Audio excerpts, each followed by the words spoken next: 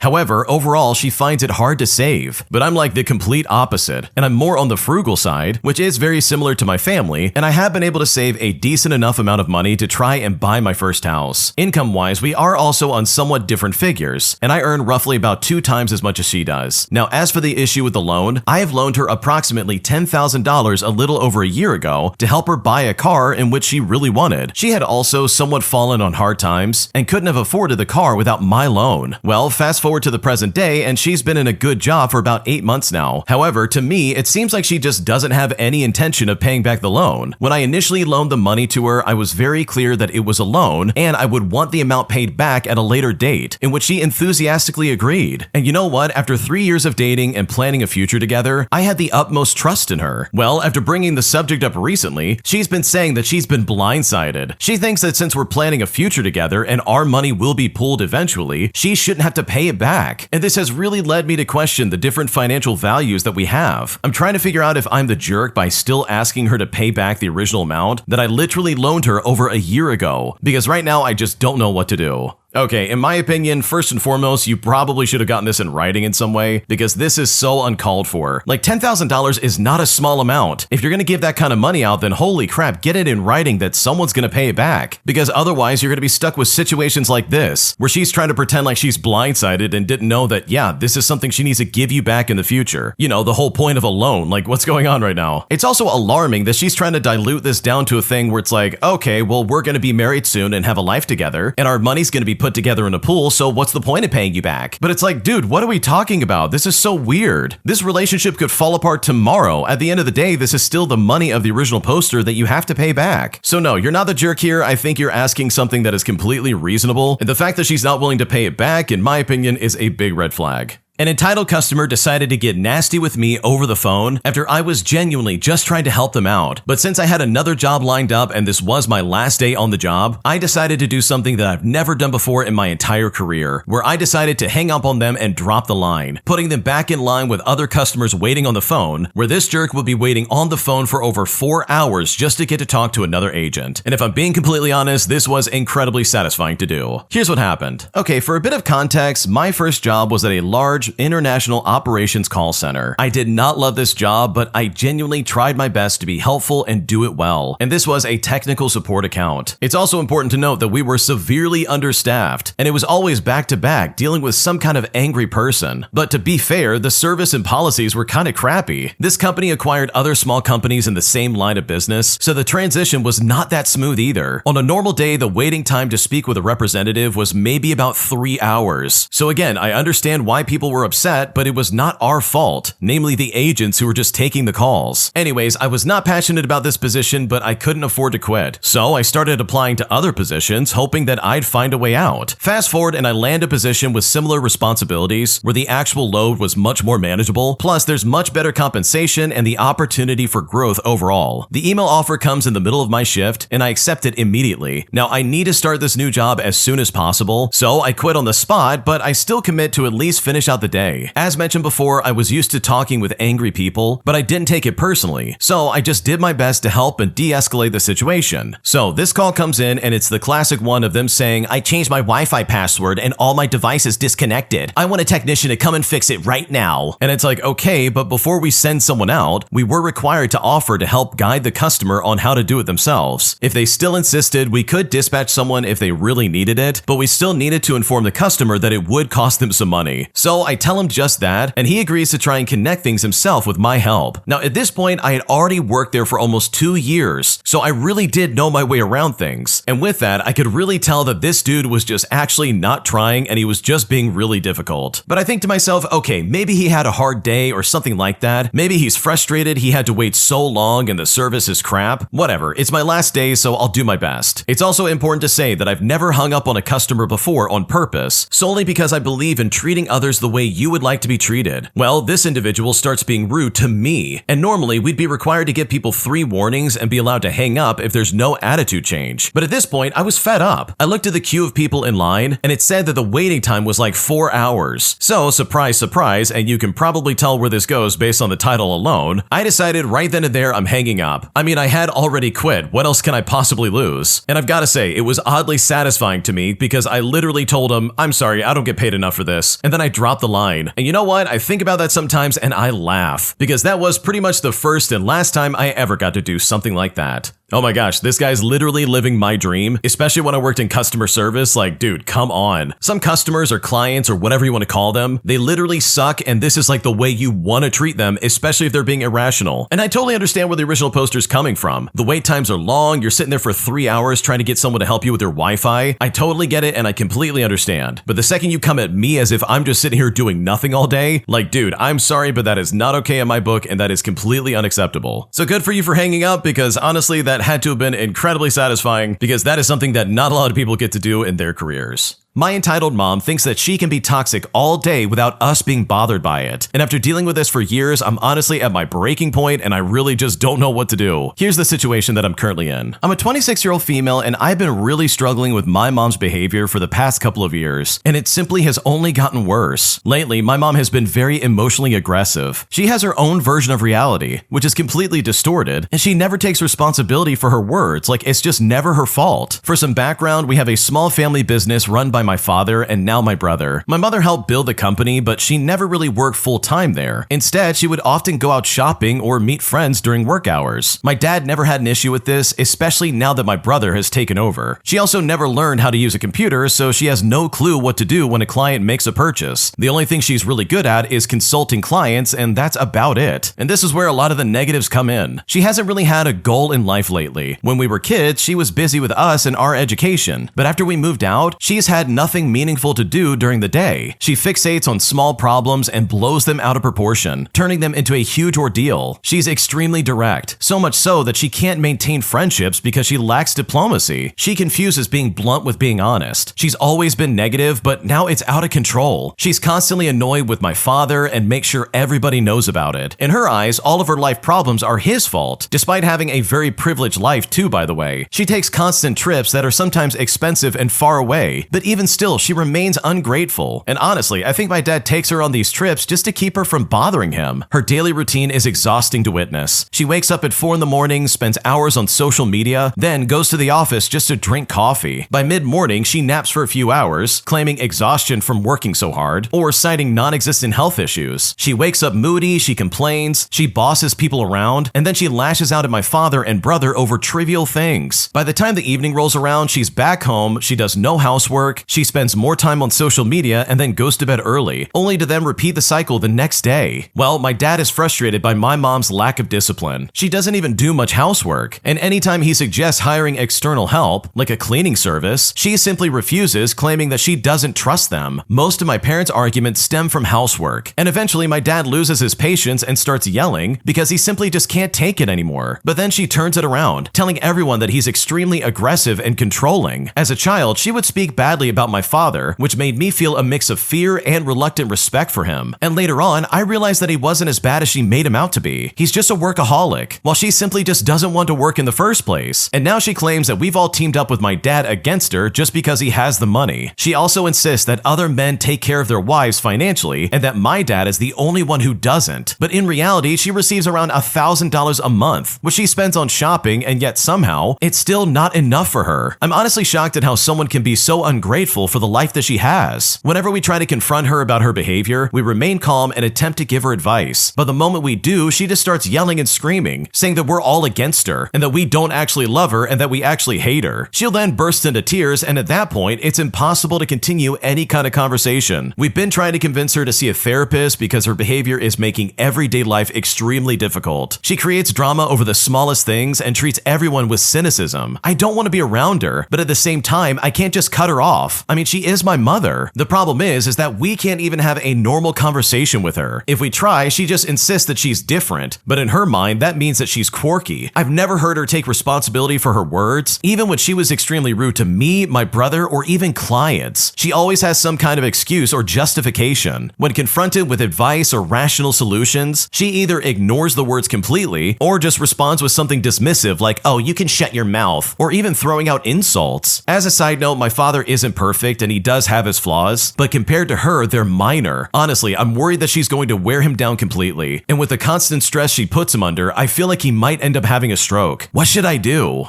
Oh man, this really sucks because this runs deep, man. Your mom's clearly involved in like the family business or whatever's going on there. So it's not as simple as just like getting away from her and being like, okay, I'm gonna limit contact with this woman. Because obviously that's just not possible. Like you're gonna be rubbing shoulders with her pretty much no matter what you do. Especially if you wanna still work with them and like live by them, which in my opinion, it might not be a bad idea to like look at moving away or at least having your own space away from your mom. Because she just doesn't sound like a very happy person and she's clearly taking it out on everybody in the family. And that is completely unfair for you and pretty much everybody else. My ex treated my credit card like it was her own personal piggy bank, and she not only maxed it out, but she also tanked my credit score entirely, putting me in a situation that I'm still dealing with even to this day. Here's what happened. Okay, so this is from a while back, but I'm still paying for it, both literally and mentally. When I was dating my ex, things started out pretty normal. We were both broke college kids, splitting cheap takeout and stressing about rent. Then one day her car ran out of gas, and she begged me to let her just use my credit card for a quick $20 fill up. Now I figured no big deal, it was just gas, so I went ahead and I trusted her. But trust me when I say this, that was the biggest mistake of my life. After that one time, it became constant. Suddenly, she forgot her wallet every time we went out. If we grabbed dinner with friends, the check always somehow ended up on my card. At first I thought, okay, I'll just get paid back later. But when I brought it up, she would laugh and say, well, what's the point of being in a relationship if we can't share? And it's like, excuse me? Eventually, it escalated fast. She started ordering clothing online, random Amazon packages, even a weekend trip with her friends, all on my credit card. I didn't even know until I checked my account and nearly had a heart attack. And when I confronted her, she got defensive and called me cheap for caring about money. By the time we broke up, my card was maxed out. I had late fees and my credit score had completely tanked. She then moved on with her life while I was stuck with the debt. I had to work overtime shifts just to catch up, and it honestly took me months to get things under control again. But this is a mistake I definitely will not be making twice. Holy crap, that is so awful. Seriously, you have a credit card, you got a girlfriend, and you thought you could trust her with it. And here she goes and acts like, oh, come on, we're sharing, we're in a relationship. Meanwhile, she's spending your credit card like crazy and maxing it out. Like, what a piece of garbage, dude. So in my opinion, let that be a lesson to anybody listening, dude. Like, just keep your credit card to yourself, and if anything, hand them cash. Because in my opinion, having your credit score tanked, all because of a soon-to-be ex-girlfriend, is simply not worth it, and it's only going to cause you a massive headache. My psycho cousin has convinced herself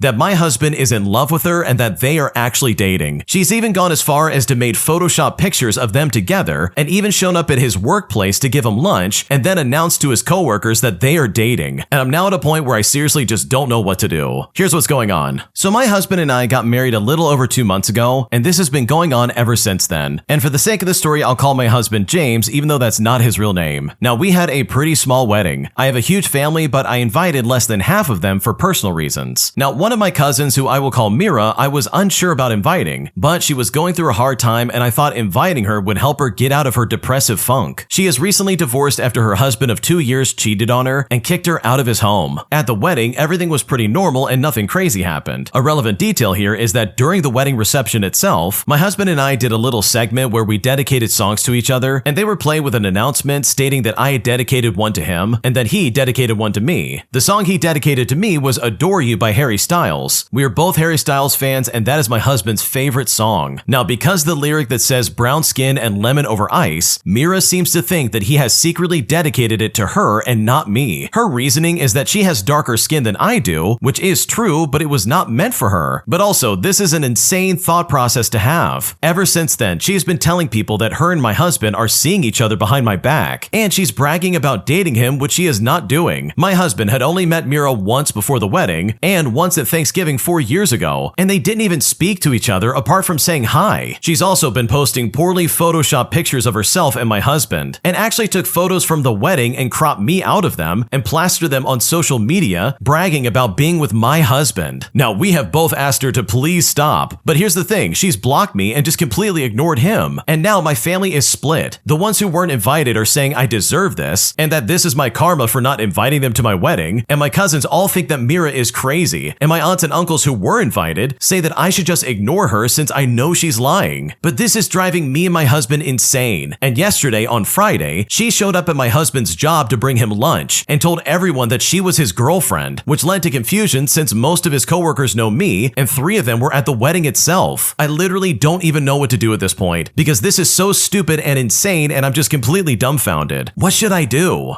Oh my gosh, this is some crazy behavior. Like seriously, I think there might be something wrong with this lady because she has seriously convinced herself that, oh yeah, I'm dating your husband. We've been seeing each other and this is meant to be. And it's like, what are you talking about? This is so blatantly untrue, it's not even funny. Like, I know if I was in your shoes, I would probably get a lawyer and be like, okay, you can either stop the easy way or the hard way, because this sounds really sketchy and really scary in my opinion, especially the part about her showing up at your husband's work. Like, dude, that is not okay and that is not something I would ever let slide. So like for me, I would get a lawyer and probably a restraining order because this is a serious matter that definitely needs to be figured out sooner than later. Like, your cousin doesn't sound mentally well and they really just seem like they need some help, but that is not your responsibility to figure out at all. She's completely delusional and trying to pretend like this is some kind of thing when it's definitely not. And just to touch on the extended family, by the way, anybody who's seriously trying to sit there and be like, oh, well, this is your karma. This is what you get for not allowing us to be at your wedding. Like, anybody who's actually saying that, first off, I can see why you were not invited to the wedding, but also it's funny because you're not denying the fact that this lady is completely full of it. She's out of her mind crazy and you're still acknowledging, oh, well, you deserve this. You deserve all the trouble that she's gonna give you. But not once has anybody ever been like, oh yeah, this is true. She really is dating James. I knew it. It's like, no, everybody knows this lady's crazy. So seriously, I really hope you do something about it and I hope some kind of solution comes about because this sounds incredibly scary and I just don't think this is something you should ever ignore. If you like Am I the Jerk, you're probably going to love Am I the Genius. Check it out, link down below in the description. Also, go to amithejerk.com/submit if you would like to submit your own stories.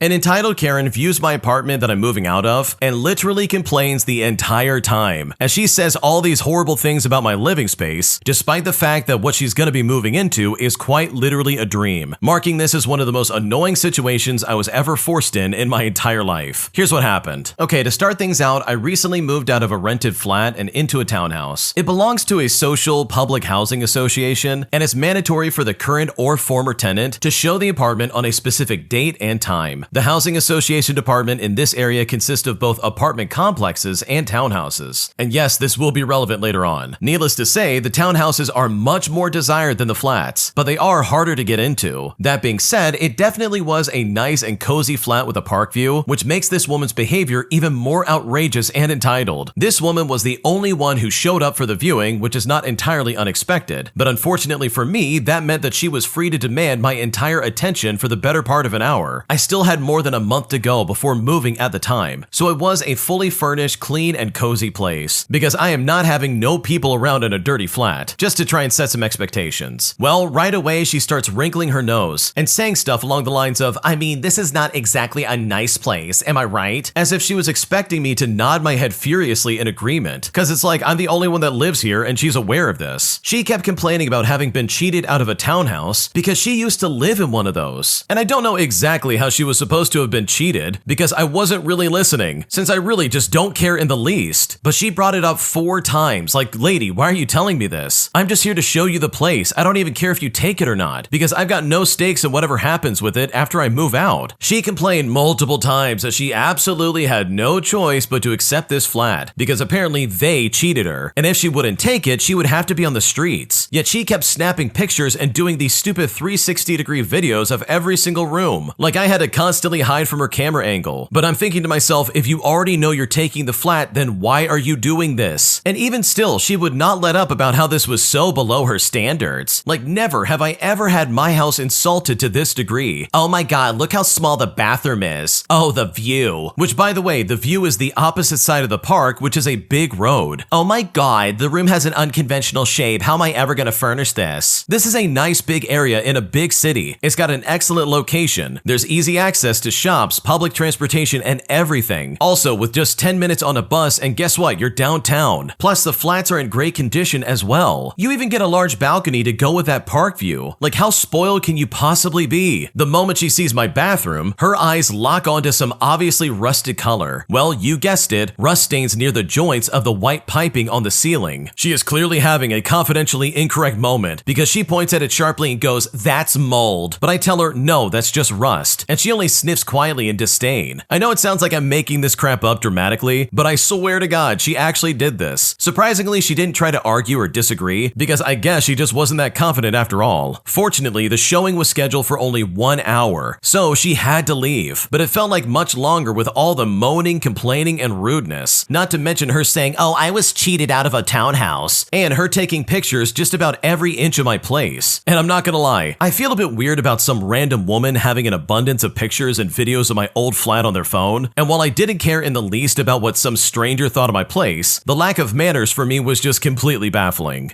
Oh man, this is so stupid. You literally have the dream place that anyone would want to live at, and this lady's trying to sit there and be like, oh, this place sucks. I guess I'll have to take it. Oh, what am I gonna do? Like, I can't stand people who complain like that and literally complain for no reason at that. Because she's just blowing hot air, dude. She's not doing anything important. She's taking all these pictures, she's complaining, she's trying to find things that are wrong, like, oh my god, that's mold, I knew it. It's like, dude, what are you talking about? Who shows up to a showing and acts like that? So yeah, I completely understand where the original poster's coming from, because if I had to do this and I also had to put up with this level of stupidity, I'm pretty sure I would definitely be losing my mind. Am I the jerk for telling my roommate that I'm not splitting the bills 50-50 anymore, since she's the one who works from home and is always using pretty much everything while I'm busy working long shifts all the time? Because right now she's very pissed off at me and I seriously just don't know what to do. Here's what's going on. Okay, so I live with my roommate who I will call Lena. We've been friends since college and decided to move in together to save some money. The rent is split evenly, but lately I feel like I've been paying way more than my share of utilities and groceries. Lena works from home, so she is constantly using the AC, the heating,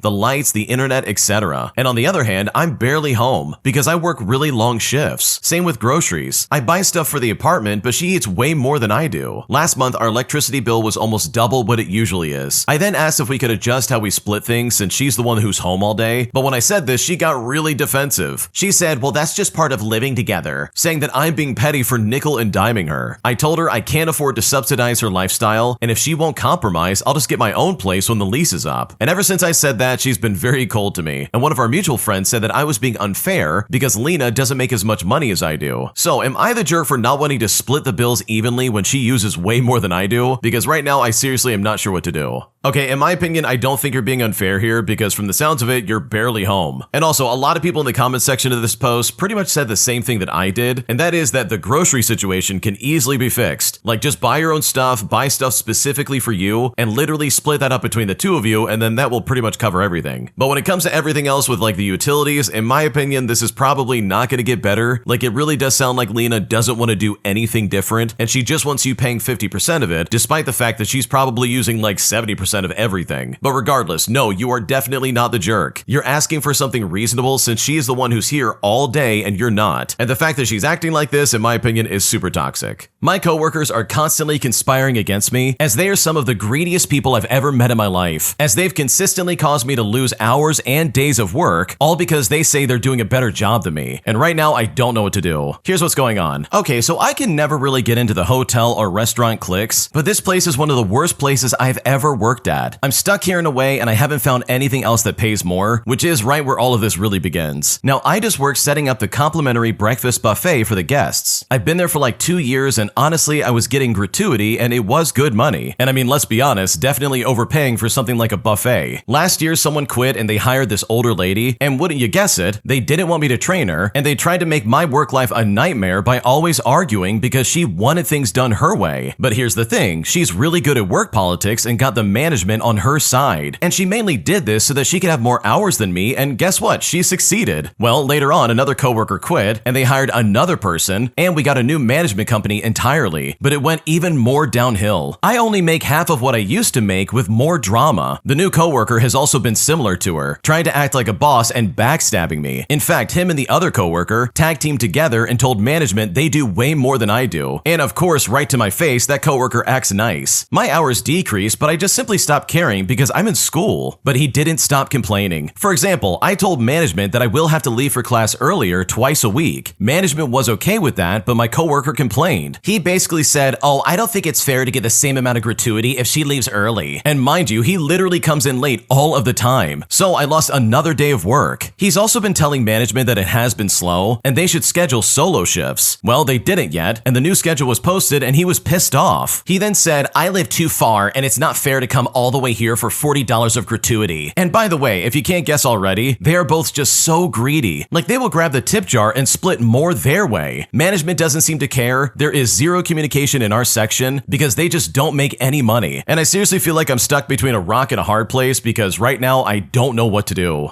Oh man, first off, you're 100% correct. Working at a restaurant or like hospitality in some way can be exhausting. Not just from the crappy customers that come in, but also the work drama that can literally ruin pretty much everything about your job. And what the original poster described pretty much fits that bill. So yeah, you have my sympathy. This sounds like a nightmare and I just really hope it gets better, or you're able to find something a lot better than this. Because this kind of hostility in the work environment is not going to be healthy and it's only going to make you miserable. Am I the jerk for suggesting that my mom get a job, as she currently is getting a divorce from my dad, who has been the breadwinner for their entire relationship? Because right now she's pissed off that I would even say that, despite the fact that I'm literally paying for her rent until she gets back up on her feet. Because right now this whole situation is weird and I just don't know what to do about it. Here's what's going on. So my mother is in a financial bind at the moment. She is currently going through a divorce with my father, who has been the breadwinner their entire relationship. She wants to move out and start fresh, but this has caused my mom, who has no money, to reach out to me to cover her bills. I've covered her cell phone bill and I am in the process of moving her wireless account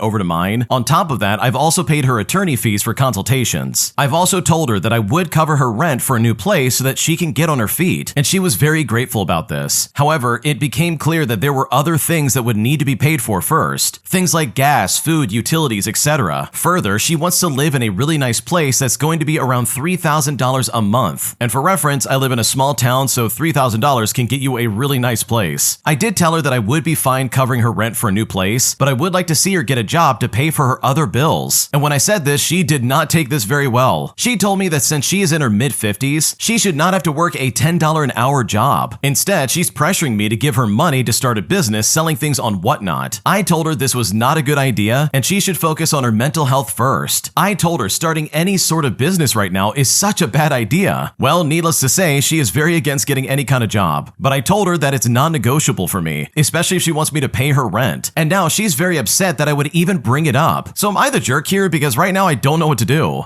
Okay, no, you're definitely not the jerk. You are quite literally financially supporting her at the moment. For her to sit there and be like, oh, I don't want a job. You should give me money so I can start a business. That's what I should do. Like, that's some delusional talk if I've ever heard it, because holy crap, this lady needs to be employed. She needs to provide for herself because this is just not going to work otherwise. And it really is alarming that she's trying to be like, oh my God, I can't believe you would bring up the fact that I need to get a job. But it's like, lady, I am literally paying for your life. This is not a permanent engagement, and it's not going to be something you can rely on for the rest of your life. Like, don't get me wrong, going through a divorce like that has gotta suck, but you still have a personal responsibility to stand up and get started on rebuilding your life, man. So no, you're not the jerk for suggesting this, because this is something that needs to happen, whether your mom likes it or not. A group of entitled Karens ruined our guided tour while we were in Belize, as they stole away an experience that my mom, who has cancer, was really looking forward to. And I'm honestly still so pissed off about this anytime I think about it. Here's what happened. To start things off, my family loves to travel. We try to go somewhere together at least once a year, and we bring along the grandparents, the parents, kids, pretty much everyone you can think of. Well, a couple of years ago, my mom and I started planning a trip to Belize, somewhere that she's wanted to go for a long time. Shortly thereafter, she got diagnosed with stage 4 cancer. Throughout treatment, planning this trip kept her going. I mean, this is an amazing experience that she'd get to have at the end. A once-in-a-lifetime trip. We went this past spring and did all the things my mom wanted to do. We snorkeled the Blue Hole, we saw Mayan ruins, we went cave tubing, but only at places that could accommodate my mom. On the last leg of our trip, we stayed at a remote lodge in the middle of a 500,000+ acre of wildlife preserve. It's famous for bird watching and big cat sightings, including jaguars, ocelots, and pumas. They offer guided night and early morning walks, since those are the best times to see the cats. And this is a bunch of small groups only for everybody's safety, and there's paperwork on top of that. Now, that worked out well for my mom because she has to go slowly and can't really keep up with big groups. Well, the first day we got there, we scheduled a night walk for our family, and we had enough people so that the group was pretty much full. During dinner, the activities coordinator came by and gave us the details for the walk. They told us what to wear, what to bring, where and when to meet, etc. Well, some tipsy woman at the table next to us overheard it and told him that they wanted to come along as well. He explained that they only had one guide for tonight, and the group was full, and plus there was paperwork to fill out. But to try and make up for it, he offered them a walk the following night. He also told them the cost of it because this stuff is not free. Well, these Karens pushed more, but he just kept saying no. Now, finally he left, and we honestly thought that was the end of it, but of course not, because things get way worse from here on out. We show up at the place and time only to discover the drunk Karen from the next table, wearing our equipment and chatting with our guide. They had shown up first, claimed they booked the tour, and had taken over. Now, we are normally pretty chill people, and we travel a lot. I mean, we've seen some crazy things, but my God, this one was over the top. They absolutely hijacked something special we had planned for my mom. Now, things had gotten a little bit heated since they had been told no. They hadn't done the paperwork or paid, but they simply wouldn't leave. And the poor guide had no idea what was going on. The activities coordinator was nowhere to be found, and the kitchen staff had to go find the property manager to sort everything out. Since they refused to leave, we got a different guide, but only had half the equipment that was needed. The women were loud because they were drunk, so our guide tried to avoid running into them on the trails, but no one saw any big cats that night. We did end up seeing a puma a couple of nights later, after these women had thankfully left, but even the cats couldn't abide them. But seriously though, who would honestly mess with an obvious cancer patient, especially one who's just trying to enjoy their dream vacation? Yeah, that is super messed up. Imagine stealing a cancer patient's once-in-a-lifetime moment. Like, that is so low, it's just so disgusting. And it's so bad because those Karens came in there thinking they could hijack this trip and be like, oh yeah, this is us. We're gonna take over from here, thank you. But it's like, dude, what are we on about? So yeah, I'm so sorry this happened. Those Karens were completely out of line, and the fact that they stole this from your mom and pretty much ruined it is, in my opinion, completely unacceptable. Today, I was unintentionally put in a double date situation, despite the fact that I am literally already in a relationship. And now my friend is pissed off at me after I decided to walk out of this double date because I am literally in a relationship and I'm not looking to date anybody else. But I'm now wondering if I'm overreacting because right now I feel like I just don't know what to do. Here's how it happened. Okay, so my friend invited me to hang out and have lunch together, and I honestly thought it was just gonna be us. But when I arrived, I saw 2 other people there, and after a while, my friend introduced me and I realized that this was actually a double date. During lunch, the person who was supposed to be my date asked me about my life. I told them honestly that I'm working and that I've been dating someone amazing for about 6 months. I also mentioned our dog and all this other stuff. My friend then suddenly cut me off and asked me to step outside. Once I was outside, they got upset and told me to read the room, and we ended up in a heated argument. I then went back inside and I told the other 2 that my friend never told me it was a double date and that I thought we were just having lunch. I explained that I'm not single and that I'm already in a relationship relationship. And then after that, I left the restaurant feeling very angry. Well, later, my friend messaged me saying that I overreacted and that they lost face because of me. But I felt furious at the way they behaved and I just blocked them. It's now been like 2 weeks and I keep asking myself if I was wrong to react the way that I did. So did I overreact? Because right now I don't know if I'm in the wrong. Oh my gosh, your friend's an idiot. Who in their right mind would bring someone along for lunch and be like, oh, by the way, you're gonna be going on a double date without realizing it. No, I don't care that you're in a relationship. Why would I? It's like, what are they doing? They know you're in a relationship. They know you're not single. And then they try to be like, hey, what are you doing? You're ruining the thing that you never wanted to be a part of. Come on. And it's like, dude, what's going on right now? What are we doing? This is so weird and crazy. Like, this is some crazy behavior. So no, you're not overreacting. I would freak out on someone if they did that to me. But the one part that just really makes me laugh is how they're trying to be like, oh, I lost face because of you. But it's like, dude, the original poster did not affect their reputation at all. If anything, it probably confirmed what it really was, them being a scumbag to other people. So yeah, this whole situation is really dumb, and in my opinion, you did not do anything wrong. My shady, entitled supervisor fired me for no reason, while also withholding money from me from 2 paychecks. So I decided to get some petty revenge by literally getting him fired by exposing him for the shady crook that he really was, which thankfully led me to getting my job back and that guy getting kicked out with his tail between his legs. Here's what happened. When I was 22 years old, I worked at a small auto shop under a newly hired supervisor who we will call Charlie for the sake of the story. He was quite rude to customers, mostly mistreated employees, and withheld 2 of my paychecks, daring me to complain. So I decided to stay quiet, thinking that I'd lose my job. Then I overheard him bragging about rolling back odometers, and with this, I started documenting everything. Shady titles, fake bills, receipts of 3 months worth of evidence. Well, fast forward and eventually, Charlie fired me without paying what he owed me. I planned to reach out to the owner, a decent man who had no idea what was happening, but his office was at a different location. However, he would visit the shop mostly to collect the weekly collections. He would also treat the staff with complimentary snacks or like a small-time pizza party, stuff like that. So I went straight to the owner. I handed him a neatly organized folder and I told him everything that Charlie did. The owner assured me that I would get my job back, but asked for some time so that he could investigate the matter thoroughly. Well, 2 weeks later, I got a call from the owner and he told me to come down to the shop. He then stormed into the shop with a few bouncer-like people. The owner contacted most of our customers who were treated rudely, took their feedback, and then made some notes. And I was confident enough that the owner had considered my evidences during his investigations. Now, what happened with Charlie, you might be wondering? The bouncers with the owner grabbed his collar and threw him right out of the shop. He then walked away with a puppy face and like a dog with his tail between his legs. One of my coworkers replaced him, and the shop eventually turned into a genuinely pleasant place to work. And for years after that, we would joke about this dark chapter because, my God, it was a crazy experience. Dude, the original poster got so lucky in my opinion because holy crap. Sometimes these kind of supervisors just don't get the axe when they absolutely should. They're these toxic people who do shady stuff behind your back. They're always like doing things to you to try and get you in trouble. And then eventually you're the one that gets the short end of the stick and then you get fired. But thankfully karma was on your side because this guy got exactly what he deserved, especially when he's doing shady stuff on the clock. If you like Am I the Jerk, you're probably going to love Am I the Genius. Check it out, link down below in the description. Also, go to amithejerk.com/submit if you would like to submit your own stories.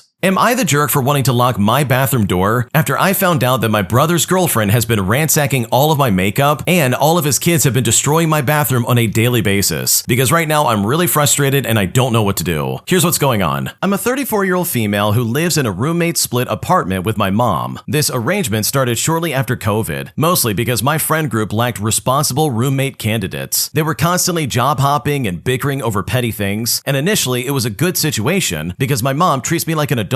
She respects my boundaries and acted as a roommate in every sense. However, this year, my brother fell on hard times and had to move in with us, along with his girlfriend and several young children. This was supposed to be a temporary arrangement, but it's now been 6 months and I just don't see an end to it. The living space is cramped, but for the most part, everyone respects my personal space except for his girlfriend. She regularly uses my products and leaves them empty without replacing them. She also leaves a mess in my bathroom and lets their kids play in the bathroom unsupervised. honest. The one thing that drives me the most crazy is that she uses the last of the toilet paper, and instead of replacing the roll, she uses non-flushable wipes in my toilet. And this has caused the toilet to overflow at least 4 times since they've been here. Now, to make matters worse, the trash is never taken out, even when she constantly puts sanitary products in it. I've tried being nice and asking for my space and to be respected, but she doesn't listen. I've tried being less nice, but that hasn't worked either. I've even tried removing products from the bathroom, but I don't have enough space, and I don't think it's fair to have to operate like I'm living in a dorm in a space I'm splitting the bills for, especially since someone who's offered no contribution is still causing problems. So is it wrong that I now want to put a lock on my bathroom door? The original reason I tried to avoid this situation was the number of people in my house, but it's getting to the point where every time I go to my bathroom, another product is empty, another mess is left, and multiple limited edition makeup palettes have all been pretty much ruined. And not once has there been any offer to replace anything. I work 2 jobs and I regularly come back to my bathroom to find it destroyed. So would I be the jerk if I put a lock on it? Because right now I don't know what to do. Yeah, this sounds super obnoxious. I would hate being in this kind of situation, especially when you consider the fact that you're helping them out. You're literally allowing them to live in your space and they're taking advantage of you. So first of all, I would definitely try to figure out how long they're going to be living there for and when they're basically going to be leaving. Like, it's been 6 months and I think it might be time for them to move on and find a better space, because you guys cannot be expected to accommodate what they've got going on. But also, if I was in your shoes, I absolutely would be like, okay, I'm putting a lock on this door until further notice, because the way they're acting, in my opinion, is completely out of line and you do not deserve to put up with this for a second. Am I the jerk for planning an international travel without my children, explaining to them that they can't go with me because they chose to have custody with their mom instead of being with me? Because right now I'm not sure if I'm in the wrong and I just don't know what to do. Here's what's going on. Okay, so here's the reality. I have 2 kids and they're now 14 and 16 years old, and I've had 50% custody ever since I got divorced up until a few months ago. 4 years ago, my ex-wife got remarried and her husband advised her to start a custody dispute. I spent $165,000, which was basically my entire life savings, fighting for 4 years. For the record, my ex-wife's father is wealthy and paid all her legal fees, and this will come into play later on. The older child told the court-appointed therapist, I want to live with my mom and only see my dad every other weekend, and the younger one just said they wanted to do 50% custody. But the younger one suddenly changed their minds and said, oh, maybe 70% with my mom. I just want court stuff to be over with. I went to trial, my attorney fought like crazy, but the judge said, well, given the child's age, their preference will take precedent, and we won't split them up as it will break their sibling bond. Well, my wife and I have been planning some travel with some of her friends, as well as her sister and their husbands. It includes 9 days in Spain and France. They picked the dates and we got tickets. The kids then found out about it and have been asking me, we want to go, why can't we go as well? But I told my children, look, this is something that we planned, we saved for it. They then asked me if it was an adult-only trip, and I told them that it was not, and that their 15-year-old cousin was also coming. They said it was not fair we couldn't take them, as they know that we can afford it, and that it would be their only chance to travel internationally. But I told them, look, you're adults now. You chose to spend the majority of your time with your mother, and you got what you wanted. But choices have consequences, and one of them is that you don't get to join me on things like this. Well, they're now both very upset, and my younger one said, well, you're just mad that we had more fun at mom's house. I'm afraid I might be the jerk here, but I'm happy to be wrong. But my gut is telling me what I'm doing is fair, but even still, I simply don't know what to do.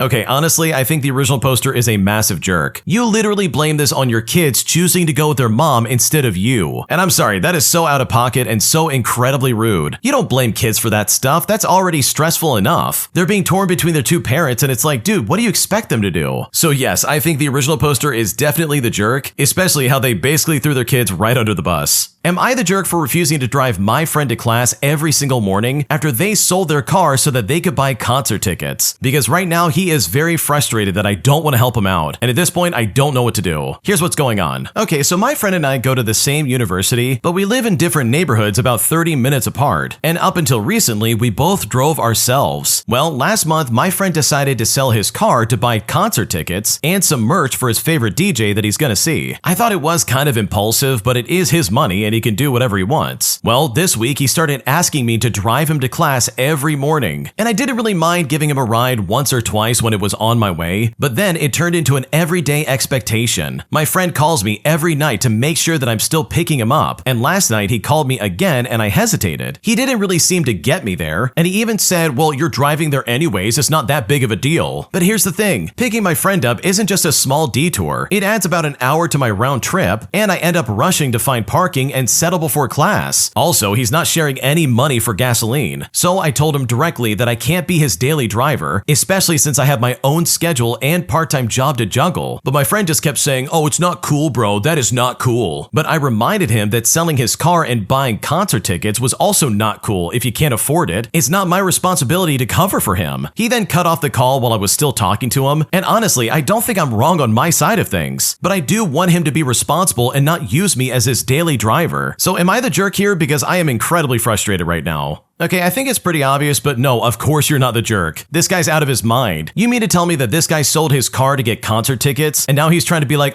you need to drive me to and from class, please? It's like, no, dude, that's not my responsibility. Why should I have to do that? Like, that is so crazy in my opinion. So no, you are not the jerk, and your friend is a complete idiot. And the fact that they thought this was a good idea speaks volumes about their intelligence. Am I the jerk for paying for my dog's surgery instead of using that money to help my girlfriend's sister with her rent? Because right now my girlfriend is chewing me out over this, and I honestly just don't know what to do. Okay, so I have a dog that's on the older side at about 9 years old, and a few weeks ago it lost the use of its back legs. I had to get surgery for him because I was not going to be putting him down. All in all, it came out to be about $9,000, all of which I had to pay out of pocket for. Now this wasn't a huge problem because I have plenty saved up, and in general I am pretty well off. But here's the real issue that's going on. My girlfriend's sister has been struggling with rent. Apparently she's been behind by a few months, and she's panicking about being kicked out. When my girlfriend found out that I had paid for the surgery, she got really upset with me. She then called me selfish. Her words were along the lines of, "You would spend $8 grand on a dog, but you won't even help my sister keep a roof over her head." Ever since then, my girlfriend has been pissed off with me and keeps calling me cheap and selfish for not helping her sister. I feel like I shouldn't have to suffer for another person's poor life choices. The reason her sister is in this predicament is because her relationship fell apart and she's living in a place that she can't afford. Further to that, I own a 4-bedroom home, and my girlfriend suggested that her sister move in with us, but I simply refused that. So seriously, am I the jerk here? Because I don't know what to do or what to make of this situation.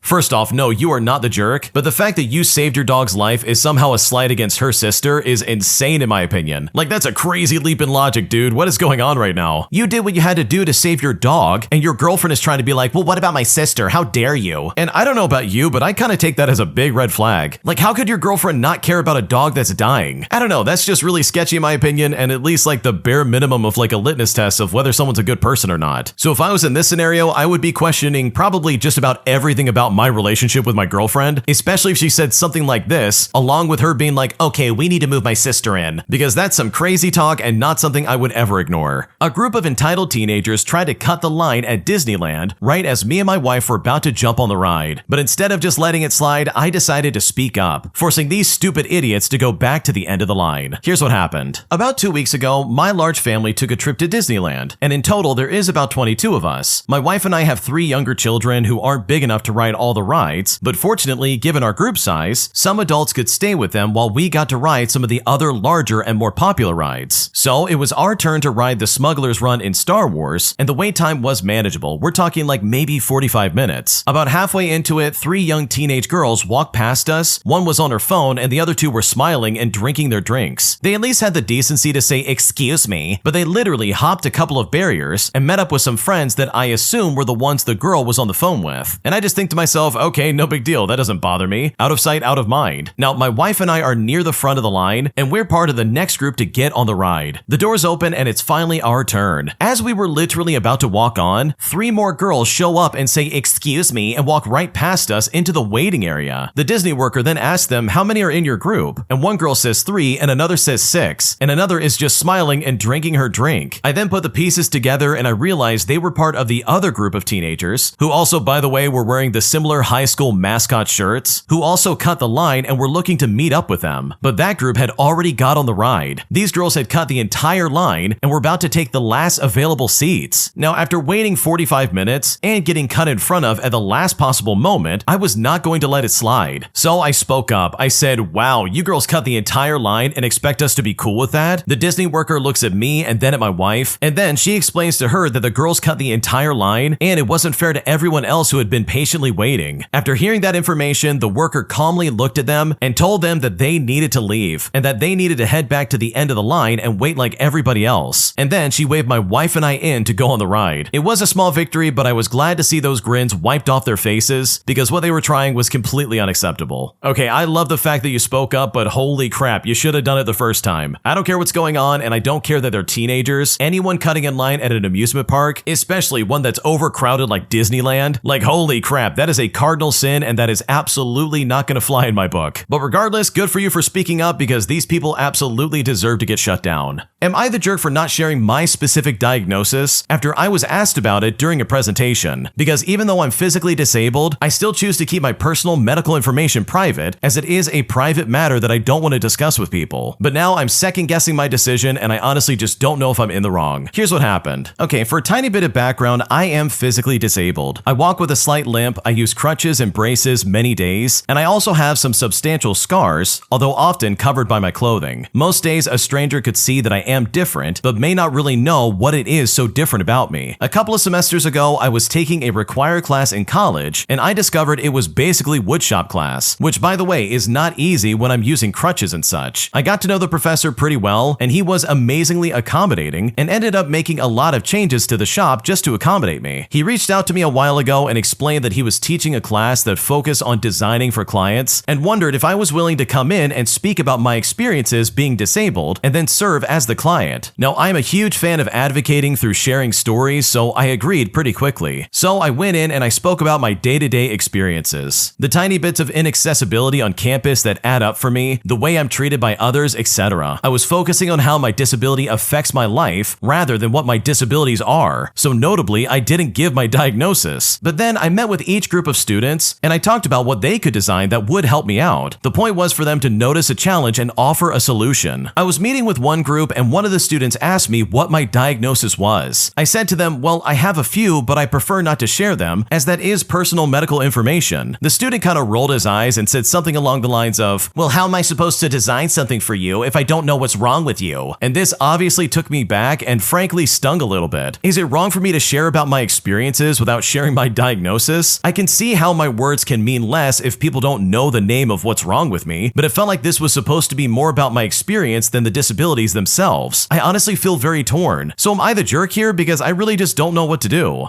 No, you're not the jerk here. This is so insensitive. This guy was completely out of line asking that, and his reasoning behind it was just really intrusive. You can still help someone who has like disabilities and like movement issues without getting into the specifics that, yeah, are incredibly personal. So no, the original poster is not a jerk because this guy was completely out of line. Am I the jerk for not giving a stray cat back to the original owner after I found it and took care of it for the past 9 months? Because right now, I'm not sure if I'm making a mistake. Here's what's going on. Okay, so a feral cat colony lives in my neighborhood, and I often trap them to be spayed and neutered. In December of 2024, I trapped an adult tuxedo cat. I was planning on neutering it and releasing him, but he was so loving. I brought him inside for a flea bath, and he would not stop hugging me, like literally putting both arms around my neck. After taking him to the vet, I saw he wasn't neutered or microchipped and had tapeworms as well. I assumed he was a friendly stray who lived in the colony, and I just decided to keep him. Well, fast forward 9 months, and a friend sent me a Facebook post on a local community page of a woman claiming that she was missing her cat. A picture showed a male tuxedo, and she even said that he loved to give hugs. And when I saw that, I knew it was him, because he has a distinct white spot in the middle of his forehead. And when I saw this, I was shocked. She said she knew it was a long shot since he went missing in December, but she was not aware of the Lost Pet Facebook page, only the local shelter, who was not much help since he never made it there, because instead he made it to my house. I feel so guilty because she is probably thinking the worst happened to him, and I wish I could tell her that he's safe, but I know if I did, she would want him back. My friend thinks that giving him back is the right thing to do, but he has the best home with me and has bonded with my cats and I. In the lady's post, she said her 4-year-old daughter misses him and that he was their beloved outdoor and indoor cat. I truly feel bad for the owner's daughter. However, the woman does not sound like a good cat owner. It is not legal in our city to let our cats roam, and on top of that, it's extremely dangerous for them. Also, he was in bad condition and not neutered at all, so I think it's very irresponsible that she was letting him outside just to reproduce and expand the colony near our homes. He is just so happy with me, and I would hate for him to end up missing or pass away as a part-time outdoor cat. So am I the jerk here for pretending like I never saw the post in the first place? Because right now I don't know what to do. Okay, honestly, I don't think the original poster is a jerk at all. It sucks for the kid kid, sure, but that lady on Facebook is clearly not a good pet owner. She was letting the cat roam free in the neighborhood without like neutering it first, and that's completely irresponsible. Like that's how you run into a situation where it's like, oh, there's a colony of cats in the area. That's not healthy for anybody, and it's just gonna get other animals sick. So no, you're not the jerk. I think in my opinion, you should keep the cat because clearly you're a way better owner than this other lady. An entitled Karen tries to make her own line, all because she doesn't want to wait in the main line for all of us to get our travel visas for our passports, resulting in several people having their days ruined, all because this Karen tried to do something that was, in essence, incredibly dumb. Here's what happened. Okay, so this morning I was in line at a consult for a travel visa, and you had to show up with all your paperwork and wait in line pretty much forever. If all your paperwork is in order, you leave your passport and all your documents with them for processing and come back when it's ready to be picked up with a visa added. Now, I was advised to show up early because the line is insanely long and it moves very slowly, so I got there an hour before it opened and there was still like 10 people or so ahead of me. About a half hour before opening time, a woman approached me, she looked at the line, which at this point extended around the block, and then stood next to the first person in line. About 10 minutes later, someone walked up and asked her if she was in the pickup line, and she said yes. So the second person lined up behind her. A few more people trickled in and asked if it was the pickup line, and a couple of other people overheard and got out of the main line just to stand behind her in the pickup line, which by the way, I'm pretty sure is not even real. At 9:30 sharp, when the guard came out, he took one look at the second line and said, "One line, people." Now, if the first woman had stood in line when she arrived, rather than deciding that she could make her own line, she would have been like the 30th person in line. But when the guard sent her back to the end of the line, it was already 100 people deep. So I gotta be honest, that was really enjoyable to watch. But I do feel bad for the poor people who assumed the pickup line was a real thing and stood behind her and just lost their spot in the real line, because this entitled Karen's fake line literally ruined a lot of people's days, but unfortunately, I really enjoyed watching it happen. Oh man, that's so weird. Like, first of all, you've got to know that you're going to be standing there pretty much forever if you're going to get like a visa, or if it's going to involve anything with your passport. Like, holy crap, it'll take you the rest of your life just to get that figured out. And while I've never gone through that kind of experience myself, I could say that I've gone through the DMV more than my fair share of times, and that alone was a nightmare to deal with. So I can only imagine it was probably similar to that, if not just a little bit worse. So yeah, this Karen caused a lot of people to have problems, and that could have been avoided if they were simply patient and waited in line like everybody else. My entitled friend literally surprises me with an $800 bill all during her birthday dinner, saying that this is my gift to her and that I should pay for it because I'm rich. But after I said no, my entire friend group suddenly turned on me, with my best friend freaking out and calling me cheap and incredibly rude, saying that I value money more than our friendship. And at this point, I just don't know what to do. Here's what's going on. Okay, so my best friend, who I will call Jenna, has been close with me ever since college, but our financial situations are incredibly different. I have a stable, well-paying job, and while she does work hard, she's in a lower-paying field and often struggles with money. I'm always happy to treat her to a coffee or lunch, but recently it's gotten really out of hand. For her birthday this year, Jenna said she wanted to get our group of 6 friends together for a special dinner. She then picked a very trendy, expensive restaurant that I would never choose myself. When I mentioned the price, she just waved it off and said, "Oh, it's my birthday. We have to celebrate in style." The whole group also agreed, and I felt like a jerk for worrying about the cost, so I just kind of let it go. The dinner was fine, but throughout the entire night, Jenna kept making jokes like, "Oh, don't worry, the original poster's got this. She's the CEO of the group," and ordered several expensive bottles of wine for the table. And honestly, I felt increasingly uncomfortable. At the end of the bill, the server came over to me and said, "Oh, Jenna told me to give you the bill directly." They then placed the bill for over $800 in front of me, and the entire table went quiet and looked at me. Jenna just smiled and said, "Surprise, my birthday gift to myself is having my best friend treat all of us." And when she said this, I was stunned. I looked at the bill and then at her, and I said calmly, "Jenna, I can't pay for this. I didn't agree to this. I will pay for my share and a portion of your meal as a gift, but that's it." When I said this, she immediately burst into tears. She accused me of deliberately embarrassing her in front of our friends just to prove some kind of point about money. She said she thought I would be happy to do this for her, and that I was being selfish and ruining her birthday. 2 of our friends even sided with her, saying I was being cheap and I should have just paid it to avoid a scene. Well, I ended up Venmo requesting everyone for their share, which caused a huge argument. The next day, she posted a vague story on Instagram about how some people value money more than friendship, and now half of our friend group isn't speaking to me. I seriously feel awful for how it all went down, but I also feel like I was put in this impossible situation. So seriously, am I overreacting for refusing to pay? Because this is honestly so incredibly unfair for me. Holy crap, your friends suck. This is so crazy, it's not even funny. They really brought you to dinner just so you could pay $800 for everybody's bill. That's insane in my opinion. There's no way this is okay. Like, if she wanted you to pay for it, she should have been like, "Hey, can you pay for this dinner dinner before we go there, it would really mean a lot to me and I would really appreciate it. Like, you know, some kind of common courtesy of like, okay, here's a heads up. I'm going to ask you to pay for it because you're my friend and I love you. What you don't do is what Jenna did and said, oh, my best friend's going to pay for us because that's my birthday gift from her. Let's do this, girls. I'm so happy right now. Like, what are you talking about right now? That's insane. You can't do that to someone and expect them to be happy about it. Like, what's going on right now? So no, you are not overreacting. You're definitely not the jerk. And the fact that your friend pulled this on you is really alarming because this would be probably the last time I ever do anything with them, especially if they're going to take advantage of me because of my money. If you like Am I the Jerk, you're probably going to love Am I the Genius. Check it out, link down below in the description. Also, go to amithejerk.com/submit if you would like to submit your own stories. Am I the jerk for refusing to throw another Friendsgiving after my roommate assumed that I do all the cooking again? Because after the way I was treated last year, I really just don't have time to do that again, despite the fact that my roommate is saying that I'm being selfish for ruining their tradition. Because right now, I just don't know what to do. Here's what's going on. I'm a 19-year-old female and I live in a dorm apartment with 2 roommates. Last year, I planned a big Friendsgiving for our friend group and like 12 people came to this event. I spent hours shopping, cooking, cleaning, and basically making this entire thing happen. Now, my roommate kind of helped by grabbing a tub of ice cream on the way back from class, but that was pretty much it. Everyone ate some food and she took home a bunch of leftovers and that was about it. Well, this week she announced in our group chat, "Can't wait for Friendsgiving at the original Poster's place again. I'll bring dessert." Except I never said I was hosting this year. I just got a part-time job, I'm swamped with assignments, and our place is way too cramped to host that many people comfortably. I told her that I'm not planning to do it this year and suggested that maybe she host it at her boyfriend's apartment or that we can all just go out to eat instead.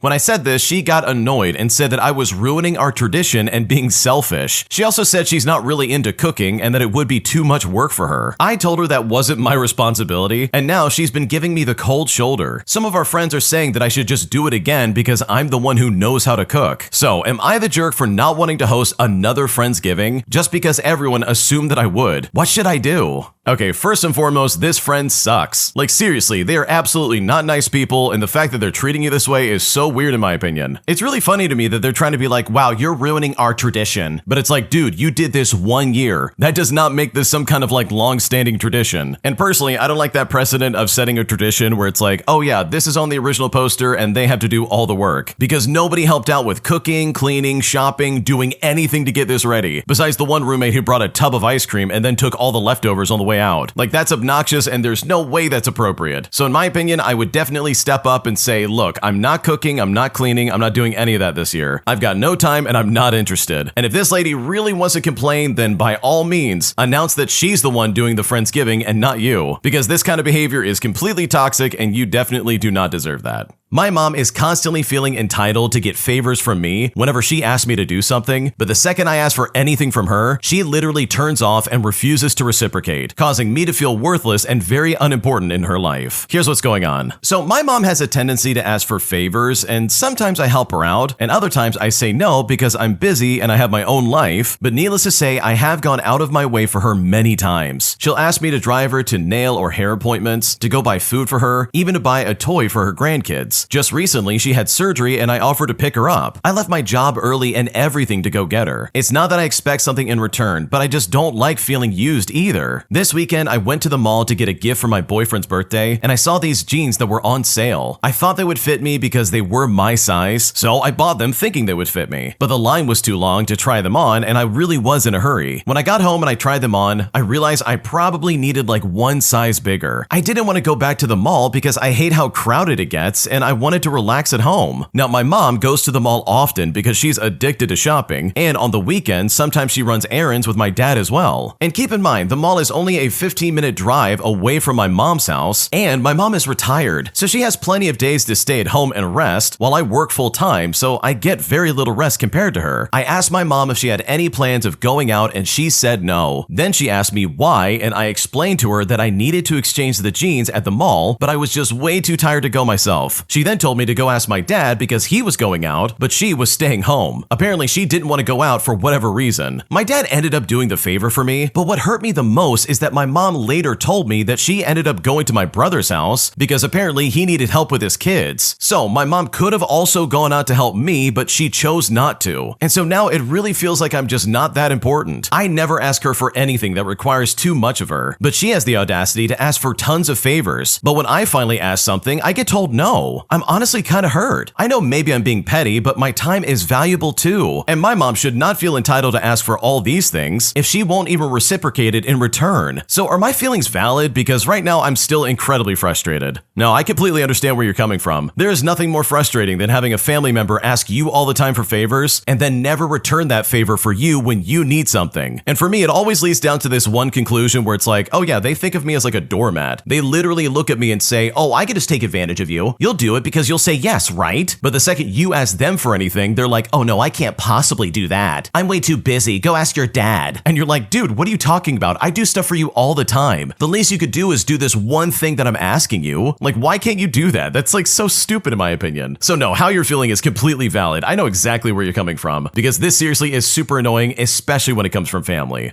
An entitled customer gave me an attitude today, all because I asked for their ID before they could pick up a package, leaving me completely baffled by the way they acted. Here's what happened. Okay, this happened yesterday and I'm honestly still giggling about it. My store happens to be a package drop-off location for when drivers can't or won't leave a package at a customer's door. There is a very strict rule of the customer presenting their physical government-issued ID to us, which is all before we can even give them the package in the first place. Now, most customers understand this rule is in place and are fine with it, but this customer I'm about to describe was not okay with this. Now, the customer walks in and sees the big sign that say we need their ID and says to me, oh, I forgot my ID at home. If I give you my name and address, can you get my package? I say to them, oh, I'm so sorry. No, I really do need your ID. And when I said this, the customer said, all right, I'll be right back. Now, the customer didn't seem upset when they left, and I went back to cataloging the merchandise that had been water damaged by a freak accident. Then, about an hour later, the customer returns. I welcome them back and they say, please give me my package. I don't see why you wouldn't give it to me earlier. Who else is gonna have my name and my address? I then say to them, it's the rule. It's to make sure that we're giving the right package to the right person. I then take their ID from them and I go look for the package. The customer then said to me, are you saying that you don't trust your customers? But as I'm walking back with the package and confirming as I walk that the information matches, I say to them, I've never met you before and I don't know you. We just want to make sure that you're receiving the right package. I then hand the ID back to them and I move to scan the package out. Well, the customer snatches the ID from my hand. Well, that's just stupid and poor customer service. Now give me my package. I then say to them, okay, in a moment, I need to scan it out of the system first, to which the customer lets out an impatient huff. I then finish scanning the package and I gesture to the signature pad and I say to them, all right, last step, please sign and hit okay with a pen. The customer says to me, unbelievable. What are you going to do if I refuse to sign? I then look at them and I say, if you don't sign, I won't release the package. And the customer angrily signs it and throws down the pen. And then while making direct eye contact with them and hitting the okay button with the pen, I say to them, all right, all done, the package is yours. And it's here that the customer snatches the package out of my hand and stomps out the door. My boss then comes up from the back where they were dealing with the landlord and asked me if this customer really said we don't trust our customers. And me, while laughing, just said, yeah, that's exactly what they said. My boss then stood there shaking their head and said to me, how do you get to be an adult and still think that? But I said to him, I don't know. But they're probably also convinced that any day now a Nigerian prince is definitely going to make them rich. Oh man, I'm right there with the original poster and their boss. Like, this is such a stupid thing to be mad about. If they were like a long-standing customer, maybe this would be fine. But the original poster absolutely said it best. Like, dude, we don't know you. I've never met you in my life. What in the world are you talking about? So yeah, this whole situation is really silly and that customer is incredibly dumb, especially when they think that no one would try to steal from them. Because now I kind of hope that they do get stolen from and then realize that yeah, these rules are in place for a reason. My new entitled manager decided to try and micromanage the entire office by meticulously tracking when we go on breaks, when we go on lunches, and when we come in and out of work. And since the office was never like this and it was like a chill place to work, I decided to maliciously comply in a way that made her incredibly frustrated and very annoyed, which eventually led to her quitting about 6 months later. Here's what happened. Okay, so for the most part, my work has very little interaction with other people. Basically, you come in, you do your work, and you go home, except for a meeting or two during the day. It is is pretty straightforward. Well, my new manager comes in and wants everybody's schedule so she can keep track of the comings and goings. She would say to us, "Your breaks and lunch need to be scheduled the same every single day, and it needs to be taken on time," which is all according to her memo that she sent out. And for reference, my morning break is at the end of the team's 15-minute huddle, and yes, this will be important later on. Well, a few days later, the huddle is running long, so I got up and I left the room after 15 minutes. She must have thought that I was using the restroom, but I was sitting in the break room, which she noticed when she walked through at the end of the huddle. Every single time the huddle ran long, I would leave after 15 minutes. After doing this for so long, she finally decided to ask me about it, and I replied that my break was scheduled and it needed to be taken on time. She then said to me that that means within reason and not to walk out of meetings, but I asked her if she's going to amend her current memo. Well, she didn't, and I just didn't change my routine. And this continued for the 6 months that she ran the department until she finally transferred and got out of there. The next manager turned huddles into team meeting bullet points for the day, and we thankfully all went right back to normal. Okay, what is it with new managers who come in and try to micromanage everything going on? Like, dude, just because you're a new hire doesn't mean that you're God's gift to this company. You're not gonna go in there and be like, "Oh, I know all these people are slacking and they're lazy. I'm gonna make sure you do everything by the book or else." It's like, dude, just relax and get off of people's back. Like, what's going on right now? I've seen so many stories like this where it's like, yeah, the manager comes in who's new and they're either really cool or they're a nightmare. And you would think the new person in the office, regardless of title, would at least try to be reasonable with the people they are literally trying to manage. Because if you're coming in hot like that, like, dude, you're only gonna build animosity and make enemies. Like, why not go in there and at least be a team player and be like, "Hey, I'm here to work with you and not against you." Especially if things have been going smoothly and there's not any drama going on. Like, there's no reason to treat people like crap, so just treat them like human beings. So in my opinion, I think the original poster did a great job of maliciously complying because this was just completely unnecessary. And the fact that the office went back to normal when a new manager came in my opinion, speaks volumes to that other person who was clearly trying to ruin things for everybody else.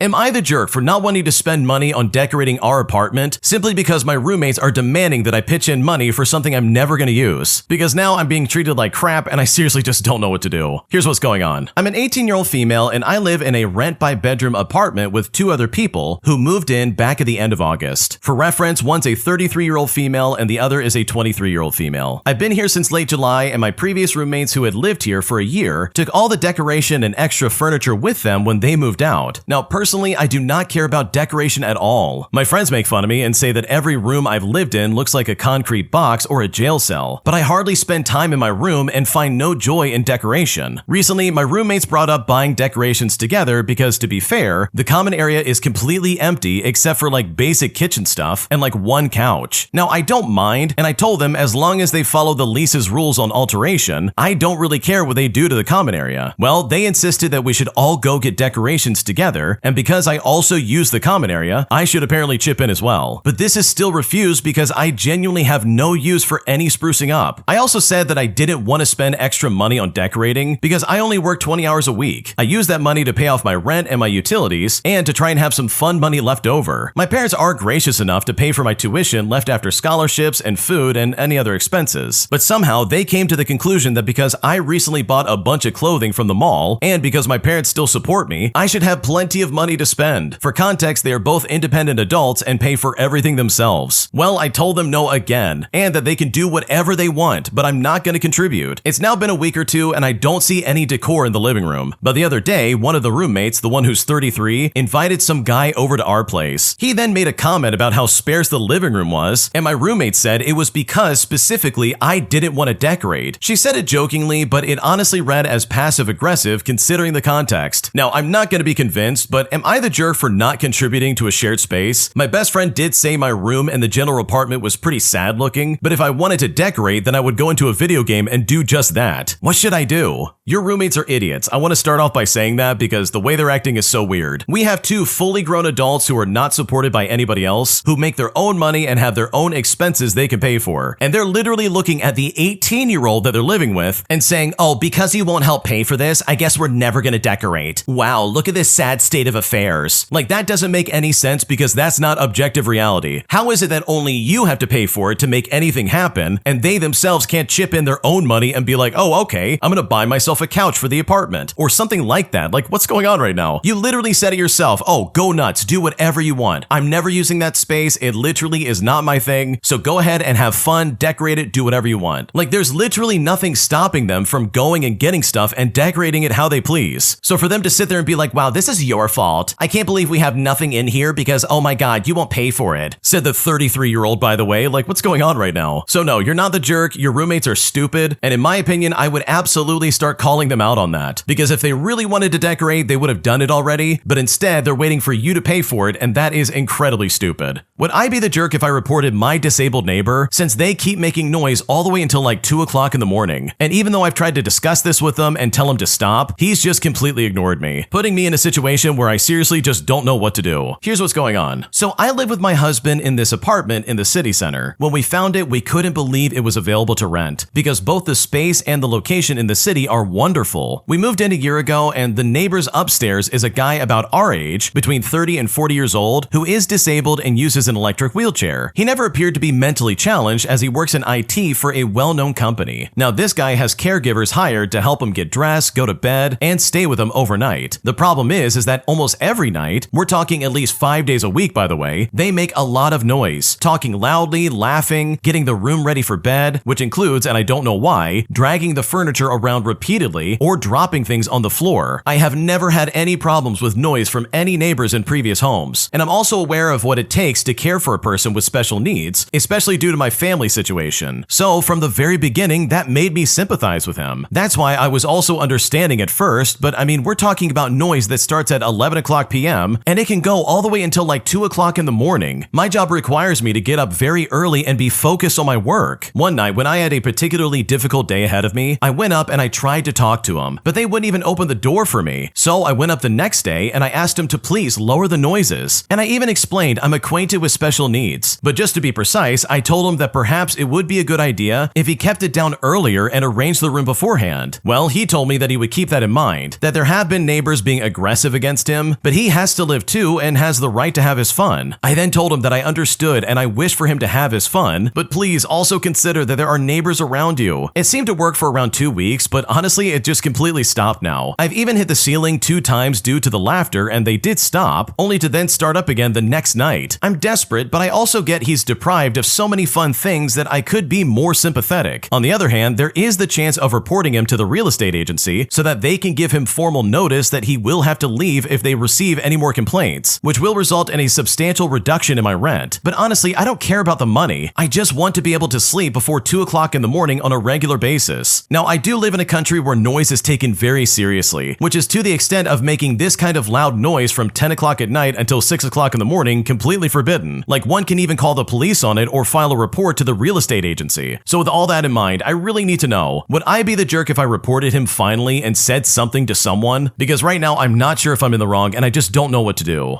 Okay, in my opinion, no, you are definitely not in the wrong. Just because this guy's disabled doesn't mean that he has any right to make this kind of noise. Like, he is fully cognizant, he's not some like mentally challenged person who can't take care of himself. It seems like he just has a physical disability that yes, he does need help with. But aside from that, it doesn't take much more to be a decent human being. And it sounds like he's not considering your situation at all, like you work early, and this guy's just straight up disrespecting that. So no, you would not be the jerk if you reported him, because in my opinion, I would do the exact same thing. When you subscribe, make sure to hit the bell to turn on notifications. To finish listening to all the stories, check out the playlist at the top of the description. And if you like Am I the Jerk, make sure to subscribe to Am I the Genius. Everything will be linked down below in the description.